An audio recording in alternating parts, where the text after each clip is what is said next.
How do we attain khushu' in our salah? How do we experience the sweetness of our salah?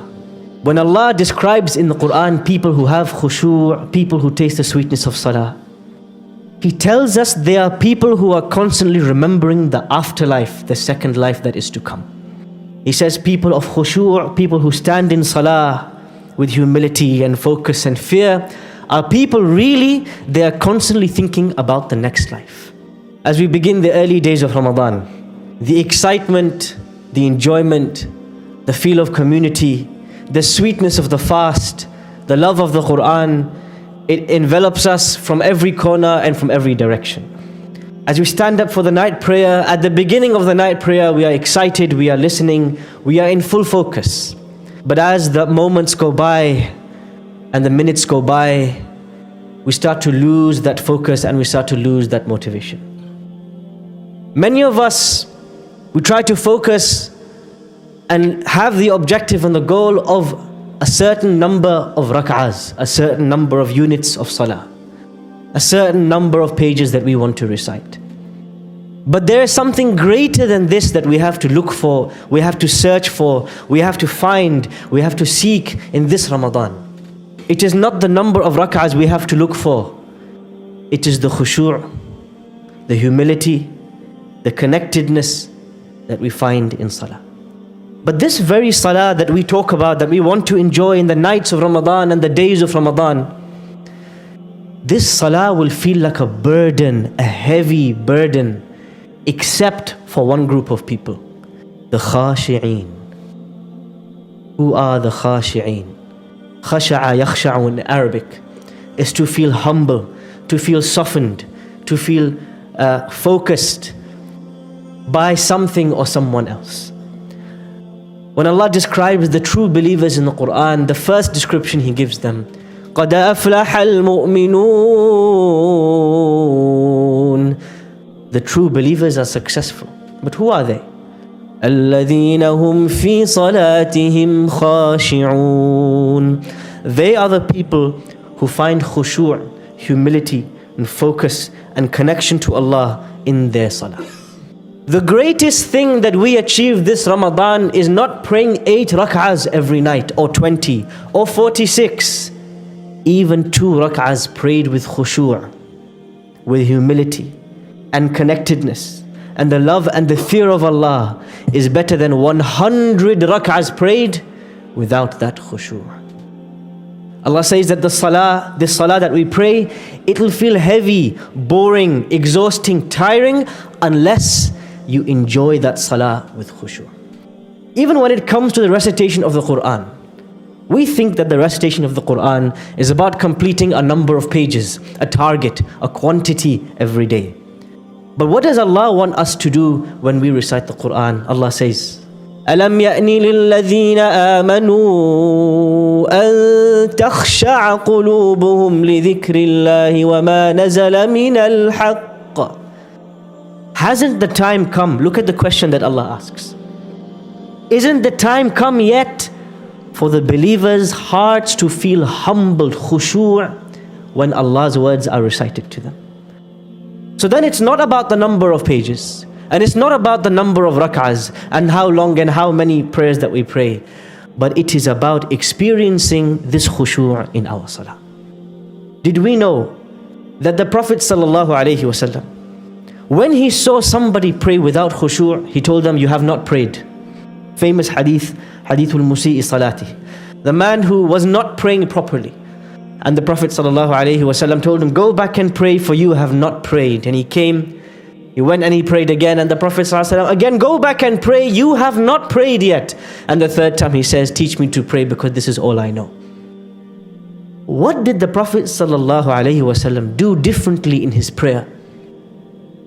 Only one thing, according to many scholars, he taught him at-tuma'nina, how to move gracefully, slowly, with focus, with peace.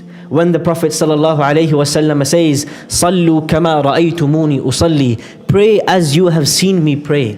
Many of us, we only focus on where he placed his hands. Was it here? Was it here? Or was it there? Did he raise his hands here or here or here? But we forget that when he said, pray like I have prayed, do you know how long he would stand in salah? Do you know how much he would weep in salah? Do you know how long his sajda was? Do you know how long his ruku' was? You missed all of that and you only remembered where to place your hands. Al-khushu' is the definition, the defining quality between the person who succeeds this Ramadan and the person who fails.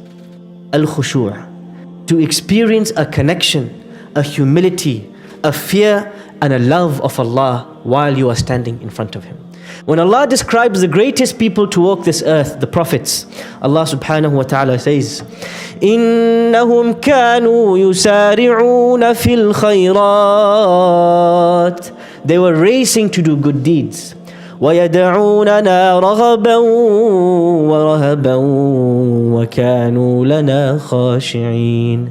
They would call on to us in fear and in hope, and they were constantly humble in front of us. Do you know what is the first type of knowledge that will be stolen away from this ummah? It is al-khushu'.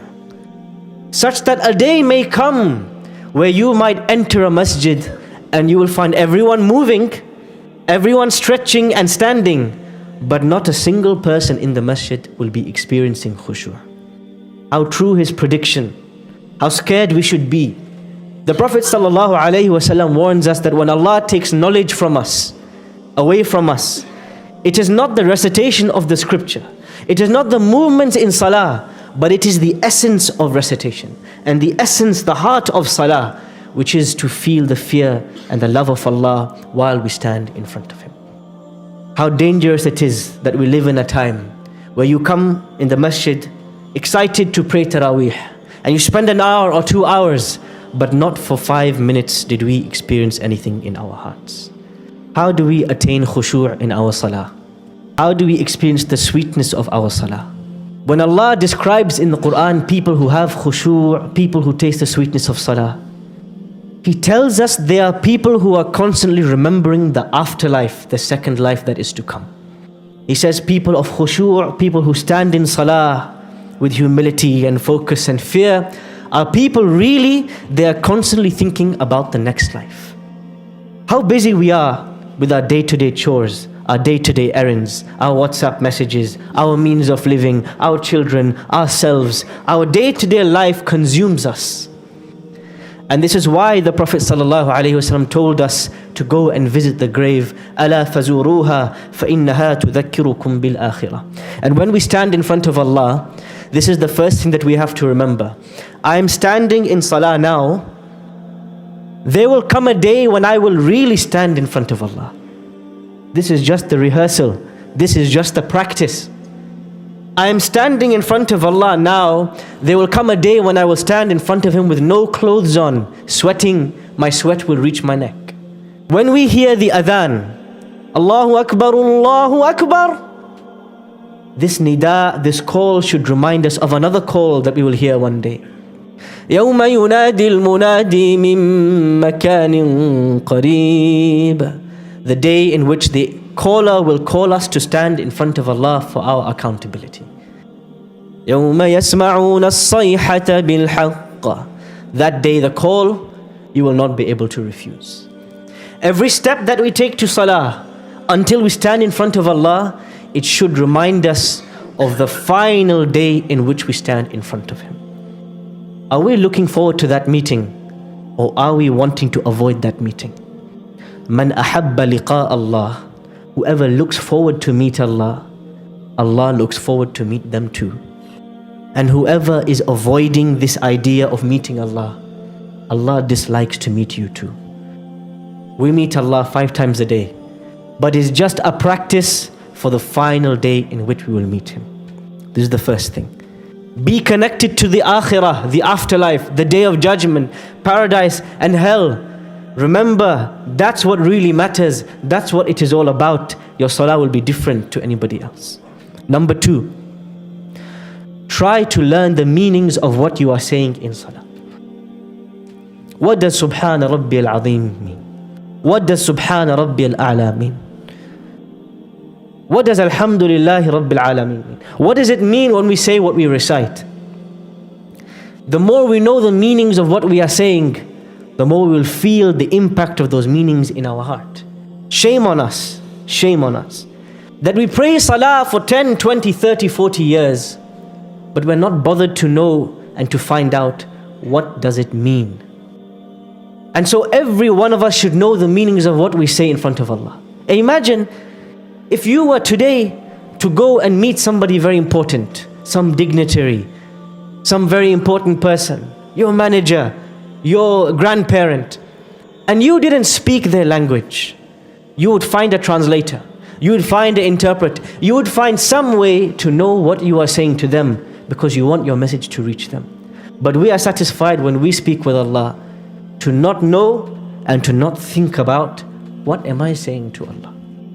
The third way to reach khushu' is to take your time in salah.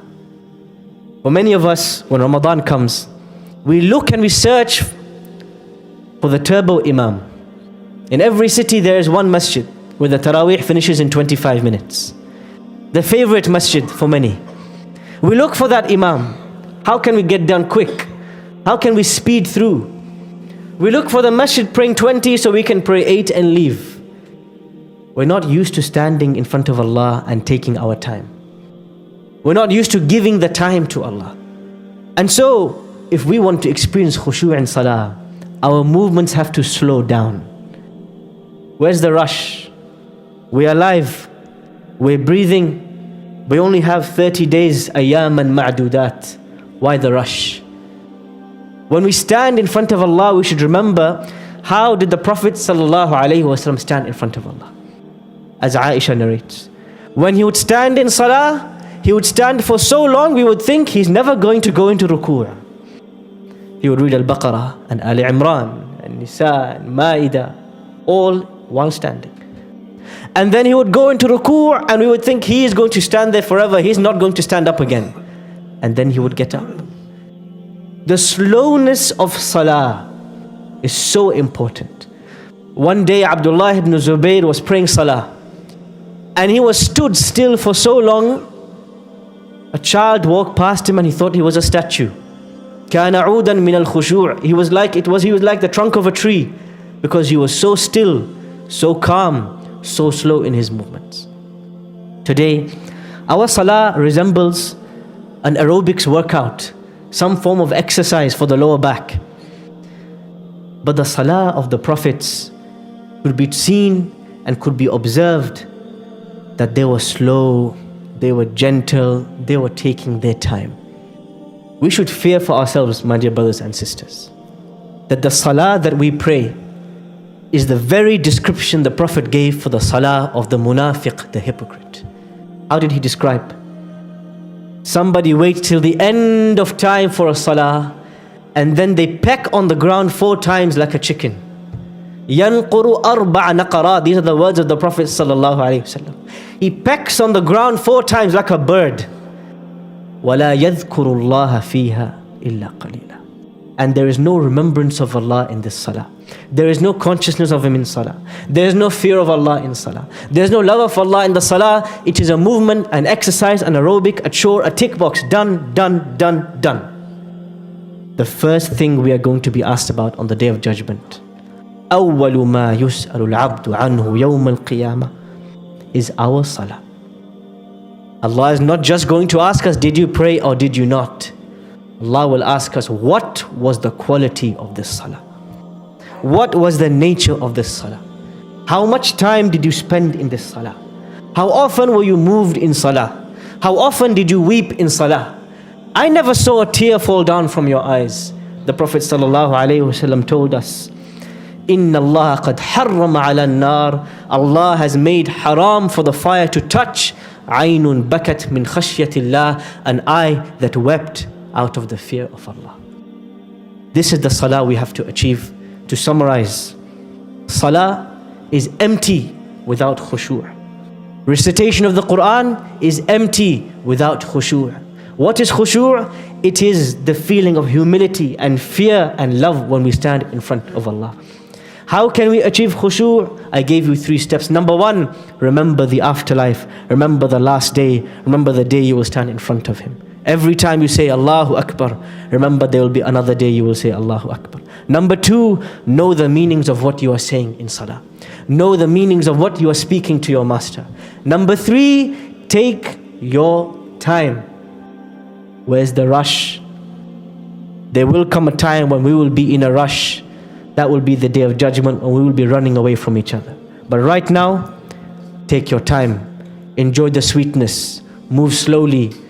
Enjoy the moments with Allah, because those moments are only limited.